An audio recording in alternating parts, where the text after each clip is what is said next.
Hey guys, what's up? Welcome back to another edition of Intuitive Angling. Really appreciate you guys taking some time to watch the video. And most of these videos that I do, I'm giving you guys fishing tips on how to catch bass, learning about lures, learning about just different aspects of bass fishing. But another thing I like to do in this channel, I like to sort of share some stuff that I've learned that's going to help you guys out in other areas that I've learned and that I've learned from watching my friends and observing other anglers.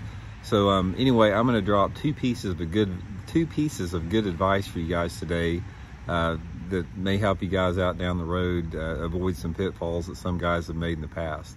And real quick, just want to remind you guys before we get started here, if you guys hadn't had a chance to check out the View Products tab on the video, I'd invite you guys to do that. When you click on the video, you'll see the little View Products tab at the bottom left-hand corner of the screen. It's just a bunch of products I'd recommend you guys check out. If you click on those, it's a good way to help the channel. Much appreciated there. Okay guys, two pieces of advice I'm going to give you guys. First piece of advice, and they're sort of in opposite directions, but the first piece of advice that I'm going to give you guys is slow down in your boat. All you dudes out there that run balls to the wall in your boat all the time, I'm promising you guys you're going to regret that when you get older. It's it's fun to to skin it back and everything, but guys, after you've been in a bass boat for decades and you've hit wakes wrong, and what you inevitably do if you run fast, you just can't read them, but after you've had as many bumps and get racked around as much as a lot of these anglers have over decades, I can promise you guys you're going to have some back and some neck injuries and problems. You're going to have problems with your posture, you're going to be in pain, you're going to have cervical problems, you're going to have joint problems. You guys just need to back off. All you dudes out there that, like I said, think you got to run, like a nut 70 miles an hour anywhere you go somewhere, just kick it back and start cruising down the lake about 30 miles an hour. One of the things about fishing, running fast in the boat, is you miss everything. You can't see what's on the bank. You can't see subtle stuff along the bank. Your electronics don't read worth a crap when you're running that fast. So just slow down, man. I'm telling you, it's going to be a lot better on you. And one of the reasons that I've avoided having, back pain, and I'm still in good shape, is I don't use a hot foot. I never have. I ride on my knee in rough water. We've talked about this before. That's why I don't have any back or neck injuries after being in the roughest water you can imagine for 40 years in a bass boat. And I see a lot of these guys my age that have been fishing the tour as long as I have. They look like they're 90 years old, man. They're all, hunched over, and I remember a couple of them, I won't mention any names, that I've seen these dudes running like nuts in rough water, and they're paying for it now. So that's the first piece of advice I got for you guys.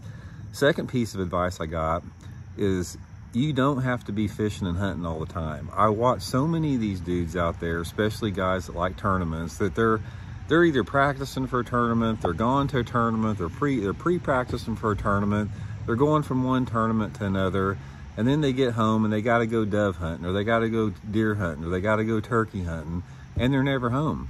Guys, there are more important things in life than fishing and hunting and that type of stuff. And believe me, I've been in it my whole life, so I'm not saying this from some outside perspective.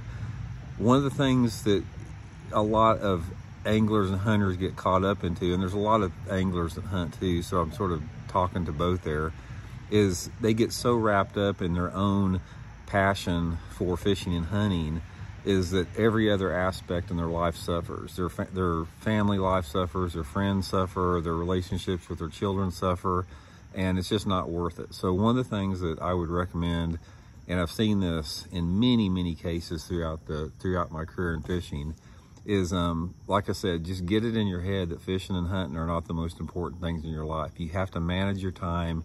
You have to meet a balance, and that balance has got to be tilted more towards your friends and family than towards yourself. Bass fishing in general is a very selfish sport. I can say that. I have earned the right to say that. I've done it for a living for 40 years, and I can tell you it's a selfish sport. So is hunting. And one of the things that I think that may make life better for you and for the people around you is just give it a back seat once in a while and start spending some more time doing some other stuff. And then when you do get to go fishing and hunting, you'll even appreciate it a little bit more. So anyway, guys, just Uncle Randy here giving you guys a couple pieces of advice. I'll probably continue to try to do this. I got a lot of advice out there, and a lot of the advice I'm giving you has been passed on to me. A lot of it I've learned from myself, learned from observing.